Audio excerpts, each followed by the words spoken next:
नमस्कार, बहुत स्वागत है आप सभी का। आपके साथ मैं हूं नलिनी पांडे और मेरे साथ है मेरे सहयोगी मयंक। मयंक, हमने देखा अभी खालिदा जिया जो बांग्लादेश के पूर्व पीएम थी, उनकी मौत हो गई और उनको श्रद्धांजलि देने के लिए ढाका पहुंचे हुए थे भारत के विदेश विदेश मंत्री मंत्री। एस जयशंकर। और इसी दौरान तारिक रहमान जो कि खालिदा जिया के बेटे हैं, उनसे उनकी मुलाकात होती है। इस मुलाकात में ऐसी क्या बातें हुई, क्या इस मायने मुलाकात के निकाले जाएं?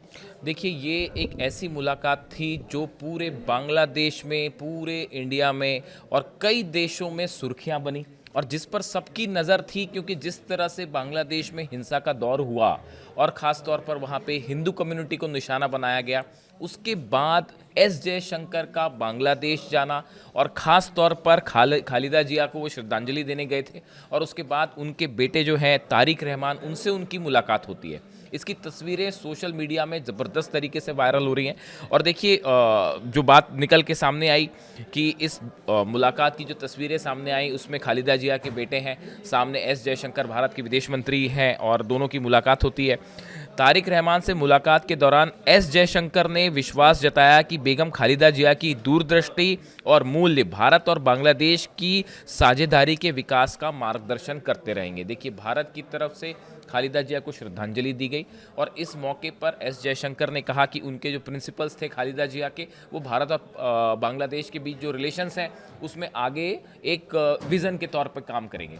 इस दौरान बताया जाता है कि उन्होंने एक लेटर भी सौंपा खालिदा जिया के बेटे को और इस लेटर में पीएम मोदी का एक संदेश था, जो कि बांग्लादेश में जैसे निधन हुआ खालिदा जिया का, उनको एड्रेस करते हुए पीएम का एक संदेश था, लेटर था, जो एस जयशंकर ने उन्हें सौंपा, उनके बेटे को सौंपा। अब देखिए, इसकी कुछ लाइनें हम पढ़ के बताते हैं।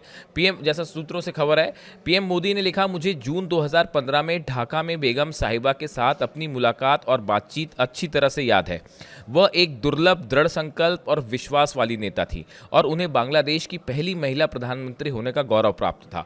उन्होंने बांग्लादेश के विकास के साथ साथ भारत बांग्लादेश संबंधों को मजबूत करने में भी अहम योगदान दिया, महत्वपूर्ण योगदान दिया। यानी ये एक ऐसा संदेश था जो पीएम मोदी की तरफ से उनके सम्मान में, खालिदा जिया के सम्मान में जी। दिया गया। तो क्या अब ये माना जाए विदेश मंत्री एस जयशंकर और तारिक रहमान की मुलाकात के बाद कि बांग्लादेश और भारत के जो हालात हैं, जो रिलेशनशिप है, रिश्ते हैं, वो अब सुधरेंगे, मधुर होंगे, या देखिए, क्या, कैसे होंगे? ये वो सवाल है जो बड़े स्तर पर पूछा जा रहा है। जो आपने सवाल पूछा, सोशल मीडिया में बहुत लोग ये सवाल पूछ रहे हैं कि भाई एस जयशंकर की मुलाकात के पीछे की इनसाइड स्टोरी असल में है क्या। देखिए, अब जो चीज़ें सामने हैं उसमें देखिए, 12 फरवरी को चुनाव होने वाले हैं बांग्लादेश में।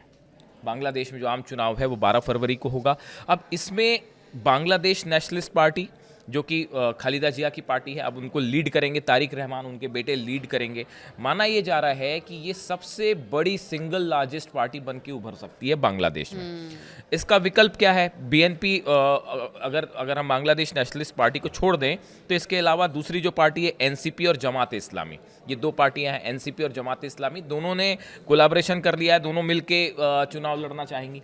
ऐसी स्थिति में अब देखिए, एनसीपी ने जो है, एनसीपी वहाँ की पार्टी, उसने हाथ मिला लिया है जमात के साथ, जमात इस्लामी के साथ। ऐसे में एक्सपर्ट से मान के चल रहे हैं कि अगर भारत के लिए कोई सबसे अच्छा एलाई हो सकता है वहाँ पे, या कोई एक ऐसी पार्टी जो भारत के लिए फेवरेबल हो, वो होगी खालिदा जिया की पार्टी बीएनपी। लेकिन अगर तारिक रहमान पर दारोमदार आता है तो उनके सामने भी तो बहुत बड़ी दुविधा है ना। वो एग्जैक्टली, डिलेमा में फंस हाँ, जाएंगे, तो ऐसे में वो क्या करेंगे? क्या गठबंधन करेंगे, नहीं करेंगे? उनके ऊपर भी तो रिलेशन को मेंटेन करेंगे, एक बड़ी जिम्मेदारी होगी। बिल्कुल बिल्कुल। देखिए, ये भी दूसरा बड़ा सवाल है जो ये पूछा जा रहा है कि भाई अगर मान लीजिए बीएनपी सत्ता में आ जाती है बांग्लादेश के चुनाव में, उसके बाद क्या स्थिति? तो अब इसमें दो चीजें हैं, क्या अपने दम पर बहुमत हासिल कर लेगा बीएनपी, पहला सवाल, और दूसरा, अगर सत्ता में आते भी हैं तो भारत के साथ कैसे रिलेशन होंगे। देखिए, तारिक रहमान पर जो है, अगर वो सत्ता में आ जाते हैं, फिर से वहाँ के प्रधानमंत्री बनते हैं अगर वो, तो इन पे सबसे बड़ा दबाव होगा पूरे बांग्लादेश को एक बार फिर से डेमोक्रेटिक राह पर लाना। जिस तरह से वहाँ हिंसा का दौर हुआ,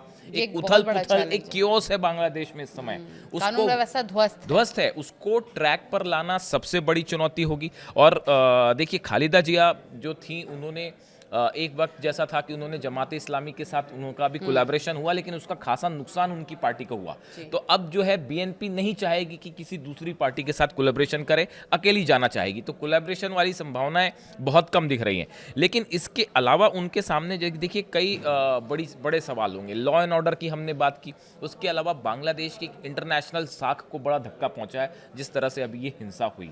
जेनजीस को भी क्या मद्देनजर रखते हुए फैसले लेने होंगे? उनको मनाना, जो बांग्लादेश में जो युवा हैं और जिस तरह से हादी की हत्या हुई उसके बाद जो प्रोटेस्ट हुए, उसको शांत करना एक बड़ी चुनौती होगी तारिक रहमान के सामने। यानी वो एक तरफ तो बांग्लादेश की साख बचाने भी की काम होगा, लॉ एंड ऑर्डर मेंटेन करना होगा, डेमोक्रेटिक राह पर लाना होगा, इंस्टीट्यूशंस जो अलग अलग हैं, पुलिस हो या दूसरी एजेंसीज हैं, उस पर लोगों का विश्वास कायम करना, ये सब इनके सामने बड़ी चुनौती है।